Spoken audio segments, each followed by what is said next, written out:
ధనుస్సు రాశి వారికి 75% శుభ ఫలితాలు ఉన్నాయమ్మా. అనుకూలమైనటువంటి గురుబలము సంవత్సర ప్రారంభంలో ఉంది. కానీ చతుర్థ స్థానంలో ఉన్నటువంటి శని అక్కడ అనుకూలంగా లేరు. చతుర్థ స్థానంలో ఎప్పుడైతే శని ఉంటాడో దాని పేరు లఘు కళ్యాణి శని అని అంటారు. అలాగే ఏలినాటి శనిని బృహత్ కళ్యాణి అని అంటారు. ఈ లఘు కళ్యాణి ఉన్నప్పుడు కాస్త జాగ్రత్తగా ముందుకు సాగాలి. ఏ విషయాల్లో? చతుర్థానికి సంబంధించినటువంటి విషయాల్లో. చతుర్థం దేనికి సంకేతం? విద్య, రాజ్య, గృహ, ప్రయాణ, అలాగే పెద్దలతో ఉన్నటువంటి సంబంధాలు, వాహన సంబంధాలు, ఇవన్నీ ఈ విషయాల్లో జాగ్రత్తగా ఉండాలి. ఇక సంవత్సర ప్రారంభంలో గురుబలము అనుకూలంగా ఉంది. అలాగే చివరి భాగంలో కూడా అనుకూలంగా ఉంది. కారణం ఏంటంటే ఈ అక్టోబర్ నుంచి జనవరి వరకు భాగ్య బృహస్పతి యోగం వస్తుంది. ఆ మధ్యలో అష్టమంలో ఉంటాడు గురువు. అంటే ఇక్కడ 2 రాసులకి 2 సార్లు యోగిస్తున్నాడు గురువు. ఇక్కడ తులారాశికేమో ఇక్కడ 2 సార్లు యోగిస్తున్నాడు.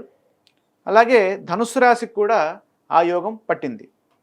కాబట్టి విశేషమైనటువంటి దైవబలం ధనుస్సు రాశి వారికి సంప్రాప్తమవుతుంది. శని చతుర్థంలో ఉండడం వల్ల ప్రతికూల ఫలితాలు ఉంటాయి. కాబట్టి ఉత్సాహం తగ్గకుండా ముందుకు సాగాలి. మానసిక ప్రశాంతత లోపించకుండా తగు ప్రయత్నం చేయాలి. పని ఒత్తిడి వల్ల విసుగు చెందకుండా సహనంతో వ్యవహరించాలి. ఇంట్లో పెద్దల ఆరోగ్యం పట్ల జాగ్రత్తగా శ్రద్ధ తీసుకుంటూ ముందుకు సాగాలి. ఇందాక అనుకున్నాం, వాహనాలు నడిపేటప్పుడు కూడా జాగ్రత్తగా ఉండాలి. అలాగే రాహువు తృతీయ స్థానంలో పరాక్రమ స్థానంలో ఉండడం వల్ల కొండంత అండగా అనిపిస్తూ ఉంటుందమ్మా. ఎందుకంటే తృతీయంలో రాహు ఉన్నప్పుడు ఏదో శక్తి ఉన్నట్టుగా ఉంటుంది. విశేషమైనటువంటి నేను ఏదైనా సాధించగలను అనేటటువంటి ఒక కాన్ఫిడెన్స్ వస్తుంది. మీ ధైర్యము అలాగే మీ చొరవతో ఎన్ని సమస్యలు వచ్చినా వాటిని అధిగమించి విజయాన్ని సాధిస్తారు. అకారణంగా కుటుంబంలో సమస్యలు తలెత్తకుండా చూసుకోవాలి. వాగ్దానాలు చేసేటప్పుడు జాగ్రత్తగా వ్యవహరించాలి. జూన్ 2 వరకు సప్తమ స్థానంలో ఉన్నటువంటి గురువు శుభ ఫలితాలని ఇస్తున్నారు. ఈ సమయంలో చేసేటటువంటి వివాహ ప్రయత్నాలు, అలాగే అభివృద్ధికి ఏ ప్రయత్నం చేయాలన్నా గురుబలం కావాలి. కాబట్టి గురుబలం మనకి ఈ ధనుస్సు రాశి వారికి జూన్ 2 వరకు ఉంది. దాన్ని దృష్టిలో పెట్టుకొని మీ అభివృద్ధి విషయాల్లో నిర్ణయాలు తీసుకోవాలి. విద్యార్థులు విద్యలో ఉత్తీర్ణులు అవుతారు. కారణం ఏంటంటే ఇక్కడ సప్తమ స్థానంలో సంవత్సర ప్రారంభంలో గురుబలం ఉంది. అలాగే భాగ్యంలో కూడా ఉంది. కానీ అష్టమ స్థానంలో మేజర్ టైం అష్టమంలోనే ఉంటున్నారు ఆయన.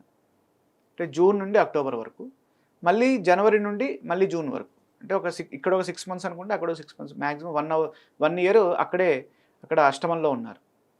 అష్టమం అనేది ఏంటి? అష్టమం అనేది దుస్థానం. దుస్థానమష్టమ రిపువ్యయ భావమాహు అని శాస్త్రం. అంటే అష్టమ స్థానంలో గ్రహం ఉన్నప్పుడు మనకి వ్యతిరేక ఫలితాలు వస్తాయి.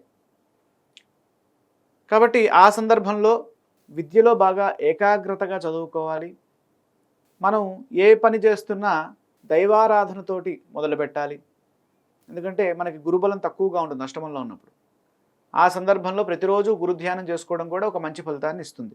ఇక అక్టోబర్ 31 తర్వాత గురువు భాగ్యంలోకి వస్తారు.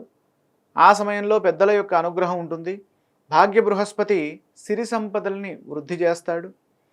అలాగే ప్రయత్నానికి తగిన ప్రతిఫలాన్ని పొందుతారు. వృత్తి ఉద్యోగ వ్యాపారాల్లో కలిసి వస్తుంది. అదృష్టవంతులు అవుతారు. ఆధ్యాత్మికంగా దైవబలం సదా ముందుకు నడిపిస్తుంది. పూర్వపుణ్యం కాపాడుతుంది.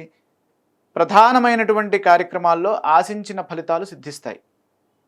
ఆరోగ్య విషయంలో మాత్రం తగు జాగ్రత్తలు తీసుకోవాలి. ఎందుకంటే ఇక్కడ అర్ధాష్టమ శని దోషం ఉంది కాబట్టి.